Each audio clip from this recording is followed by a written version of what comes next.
सुनिए जी, हमारे बेटे की उम्र हो रही है। अब हमें उसके लिए लड़की देखना शुरू कर देना चाहिए। अरे अभी देवेश बच्चा ही तो है, तुम अभी से क्यों उसके लिए लड़की देख रही हो?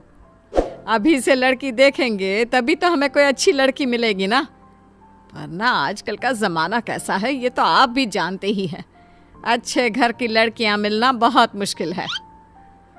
बात तो एकदम सही है तुम्हारी। आप रिश्ते देखिए और मैं बहू। इस घर में बहू तो सिर्फ मेरी पसंद की ही आएगी। विक्रम अपने बेटे के लिए लड़की देखना शुरू कर देता है। कुछ दिनों बाद वो सलोनी के घर जाते हैं। लड़की कहाँ है? जरा उसे बुलाइए तो सही। जी बस अभी आती ही होगी। स्मृति के इतना बोलते ही जींस टॉप पहने सलोनी वहां आ जाती है। सलोनी को देखते ही लड़के वालों के होश उड़ जाते हैं। ये क्या पहन कर आई है आपकी लड़की? माफ कीजिएगा लेकिन हमारे घर में ये सब कुछ नहीं चलेगा। वो आंटी जी क्या है ना, आज मुझे कॉलेज से आने में थोड़ी देर हो गई थी, इसलिए तैयार होने का टाइम ही नहीं मिला। तो तुम कॉलेज भी जाती हो? वैसे कितनी पढ़ी लिखी हो तुम? मैं अभी MBA की पढ़ाई कर रही हूँ। शादी के बाद क्या इरादा है तुम्हारा? जॉब या घर? जैसा आप कहो। देखो सलोनी, शादी ब्याह का मामला है इसलिए मैं झूठ नहीं बोलूँगी। मुझे मेरे बेटे के लिए एक ऐसी लड़की चाहिए जो खाना बनाना, बड़ों का आदर करना, पूजा पाठ करना जानती हो। ये जीन्स पहनना, कॉलेज जाना और जॉब करना, ये सब हमारे घर नहीं चलेगा। माँ ये सब आप क्या बोले जा रही हो? आखिर जीन्स पहनने में क्या बुराई है? और उसे जॉब करनी है या पढ़ाई, ये सब तो उसकी मर्जी है। इसका फैसला हम कैसे कर सकते हैं? चुप कर तू। तुझसे किसी ने सलाह नहीं मांगी है। तुम बताओ सलोनी, अगर तुम्हें हमारे घर की बहू बनना है तो ये सब छोड़ना पड़ेगा। आंटी जी, मैं जीन्स भले ही पहनती हूँ, पर इसका मतलब ये तो नहीं कि मेरे अंदर संस्कारों की कमी है। मुझे खाना बनाने, कपड़े बर्तन धोने से लेकर भगवान की पूजा अर्चना करना सब आता है। लेकिन मैं आपकी शर्त नहीं मान सकती। ना तो मैं जीन्स छोड़ूंगी और ना ही अपनी पढ़ाई। ठीक है, फिर हम भी इस शादी के लिए इनकार करते हैं। वृंदा ये तुम क्या बोल रही हो? मैं ठीक ही तो बोल रही हूँ। मुझे सुशील और संस्कारी लड़की चाहिए। ऐसे आंखों में आंखें डालकर बात करने वाली लड़की हमारे घर की बहू नहीं बन सकती। ऐसे ही 2 महीने बीत जाते हैं, लेकिन वृंदा को ऐसी एक लड़की भी नहीं मिलती जो उसकी शर्तों पर शादी के लिए तैयार हो। वो जहाँ भी लड़की देखने जाती, उनसे ताउम्र साड़ी पहनने और घर का चूल्हा चौका करने की शर्त रख देती, जिसे सुनती ही हर लड़की इनकार कर देती। देखो वृंदा, बहुत मुश्किल से एक और रिश्ता आया है।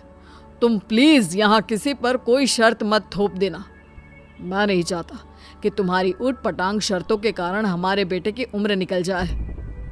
अच्छा, तो अभी आपको मेरी शर्तें ऊट पटांग लग रही है। जिस दिन कोई गलत लड़की हमारे घर की बहू बन जाएगी ना, तब समझ आएगा आपको।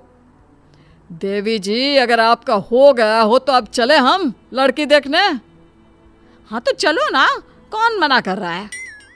वृंदा और विक्रम अपने बेटे के संग लड़की देखने जाते हैं, जहाँ लड़की की माँ चारुलता उनका स्वागत करती है। आप कुछ चाय नाश्ता लेंगे? नहीं नहीं, आप बस लड़की को बुला लीजिए। चारुलता अपनी बेटी वैदेही को आवाज देती है।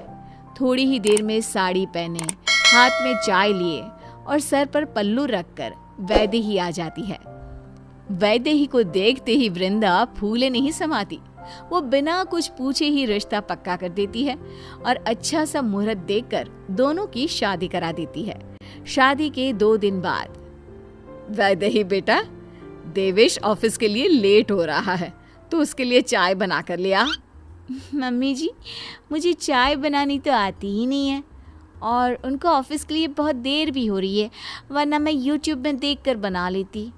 आप एक काम कीजिए ना, आज आप चाय बना लीजिए, मैं कल बना लूँगी। वैदेही की बातें सुनकर वृंदा का मुंह खुला का खुला रह जाता है। पर अब वो करती भी तो क्या, बेटे को ऑफिस के लिए लेट जो हो रहा था, तो बस फटाफट वृंदा ने रसोई में घुसकर चाय बनाना शुरू कर दिया, जिसके बाद देवेश ऑफिस के लिए निकल गया। अब वृंदा सीधे वैदेही के कमरे में जाती है। बहू, तुझे खाने में क्या क्या बनाना आता है? कुछ भी नहीं मम्मी जी। हैं? कुछ भी नहीं मतलब? क्या तेरी माँ ने तुझे खाना बनाना नहीं सिखाया? नहीं तो मम्मी जी। वैदेही के इतना बोलते ही वृंदा अपना सर पकड़ लेती है। वैदेही भी अपनी सास की ये हालत देख मंद मंद मुस्कुराने लगती है। अच्छा बहू, ये बता, तुझे कपड़े धोने तो आते हैं ना? ना। क्या? कपड़े धोने भी नहीं आते? अच्छा तो बर्तन धोना, वो तो आता ही होगा। नहीं मम्मी जी, मैंने आज तक कभी बर्तन धोए ही नहीं। तो एक बात बता बेटा, तुझे आता क्या है? इस पर वैदेही शर्माने लगती है। अरे शर्मा क्यों रही है? बता ना, कुछ तो आता ही होगा तुझे। वैदेही शर्माते हुए कहती है, मम्मी जी, दरअसल मुझे ना खाने पीने और सोने के अलावा कुछ नहीं आता। वैदेही के इतना बोलते ही सास का सर चकराने लगता है। वो खुद को संभालते हुए कहती है, कोई बात नहीं बहू, मैं हूं ना, मैं तुझे सब सिखा दूंगी।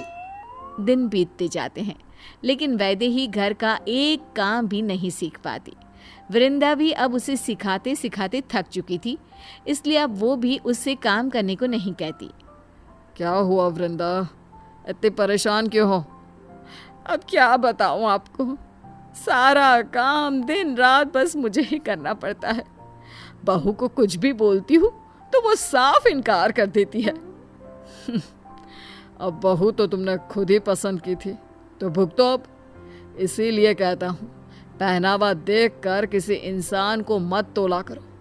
कितना समझाया था, लेकिन तुमने मेरी एक बात नहीं सुनी। अच्छा ठीक है, मानती हूँ सही बहू चुनने में मुझसे चूक हो गई। आप खुश? इतना कहकर वृंदा वहां से चली जाती है। एक दिन वृंदा से मिलने उसकी कुछ सहेलियां घर आती हैं, जिनमें से एक सहेली अपनी बहू को भी साथ लेकर आती है। अपनी सहेली की बहू को देख वृंदा के पैरों तले जमीन खिसक जाती है। तुम यहाँ? ये मेरी बहू है सलोनी, तुम जानते हो एक दूसरे को? जी माँ जी, आंटी जी अपने बेटे का रिश्ता लेकर मेरे घर भी आई थी, लेकिन उन्होंने शर्त रखी थी कि वो मुझे अपने घर की बहू तभी बनाएंगी जब मैं अपनी पढ़ाई, जॉब और जींस पहनना सब छोड़ दूंगी। सलोनी की बातें सुनकर सभी दंग रह जाते हैं। इतने में सलोनी की सास कहती है, वैसे अच्छा ही हुआ जो तुम इसकी बहू नहीं बनी, वरना हमारा क्या होता। जानती हो वृंदा, मेरी बहू घर का सारा काम अकेले करती है, मुझे एक बर्तन तक उठाकर नहीं रखने देती। मैं तो सच में बहुत भाग्यशाली हूँ जो सलोनी मेरे घर की बहू बनी है। हीरा है हीरा मेरी बहू। अब वृंदा को अपने किए पर बहुत पछतावा होता है। उसे शैलजा से जलन भी होने लगती है, जिसके कारण वो अपनी बहू की झूठी तारीफों के पुल बांधना शुरू कर देती है। अगर तेरी बहू हीरा है तो मेरी बहू भी कोहिनूर है। जानते हो तुम लोग, मेरी बहू तो सुबह उठने से पहले ही मेरे हाथ में खाना ला कर दे देती है और मेरे बोलने से पहले ही घर का सारा काम खत्म कर देती है। ऐसी है मेरी बहू। जिस बहू की तो इतनी तारीफ कर रही है, जरा अब उससे मिलवा भी दे। हाँ हाँ, क्यों नहीं। वैदेही बेटा, जरा बाहर तो आना, मेरी कुछ फ्रेंड्स तुझसे मिलना चाहती है। वृंदा के कहते ही वैदेही सिर पर पल्लू रखकर बाहर आती है और सभी के पैर छूती है। वृंदा, तेरी बहू तो बहुत संस्कारी है। हाँ यार, तू सच में बहुत भाग्यशाली है जो तुझे ऐसी बहू मिली, वरना आज के ज़माने में ऐसी लड़की मिलनी बहुत मुश्किल है। सच में क्या किस्मत पाकर आई है तू। तुझे तो कोहिनूर से भी कीमती बहू मिली है। वृंदा झूठी मुस्कान लिए हंसने लगती है। तभी मम्मी जी मुझे बहुत भूख लग रही है, जल्दी से जाकर कुछ बना दीजिए ना प्लीज़। वैदेही की ये बात सुनकर सभी दंग रह जाते हैं। अरे बेटा, भूख लग रही है तो जाकर बना ले कुछ, अपनी सास को क्यों परेशान कर रही है? इससे पहले कि वैदेही कुछ बोलती, वृंदा बीच में बोल पड़ती है। वो क्या है ना, बहू को सिर्फ मेरे ही हाथ का खाना पसंद है, इसलिए वो मुझसे बोल रही है। ये तो बहुत अच्छी बात है, फिर तो ये बाहर का कुछ खाती भी नहीं होगी, क्यों बहू? अरे नहीं नहीं आंटी जी, मैं तो सब कुछ खा लेती हूँ जो भी मिल जाए, बस मुझसे ना ये काम वाम नहीं होता। मुझे तो आप बैठे बैठे जो दे दोगे मैं सब खा लूँगी।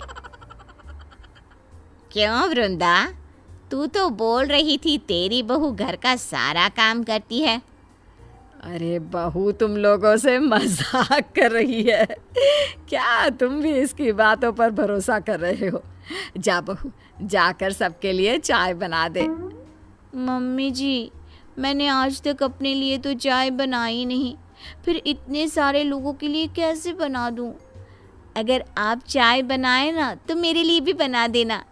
मेरी फेवरेट सीरियल का आने का टाइम हो गया है, मैं अपने रूम में जाकर टीवी देख रही हूँ। हाँ, थोड़ी देर पहले तक जो लोग वैदेही की तारीफ करते नहीं थक रहे थे, अब वही लोग उस पर हंसने लगते हैं। वृंदा को अब अपनी बहू और अपनी छोटी सोच पर बेहद शर्मिंदगी महसूस होने लगती है। तुम लोग बैठो, मैं तुम्हारे लिए चाय बना कर लाती हूँ। नहीं वृंदा, उसकी कोई ज़रूरत नहीं है, अब हम यहाँ और नहीं रुक सकते। मुझे फ़क्र है अपनी बहू सलोनी पर, जो ऑफिस के साथ साथ पूरा घर भी संभालती है। चल बेटा, घर चलते हैं। जी मम्मी जी, बस 2 मिनट दीजिए मुझे। सलोनी वृंदा के पास जाती है और उससे कहती है, आज तो आपको एहसास हो ही चुका होगा आंटी जी कि कभी भी किसी को उसके कपड़ों से जज नहीं करना चाहिए। जींस पहनने का मतलब ये नहीं होता कि लड़की असंस्कारी है, या फिर अगर लड़की ऑफिस जाती है तो अपने परिवार को नहीं संभाल सकती। ये सब सिर्फ एक गलत सोच है। अच्छा हुआ उस दिन आपने मुझे ठुकरा दिया, वरना मुझे इतना अच्छा ससुराल नहीं मिलता।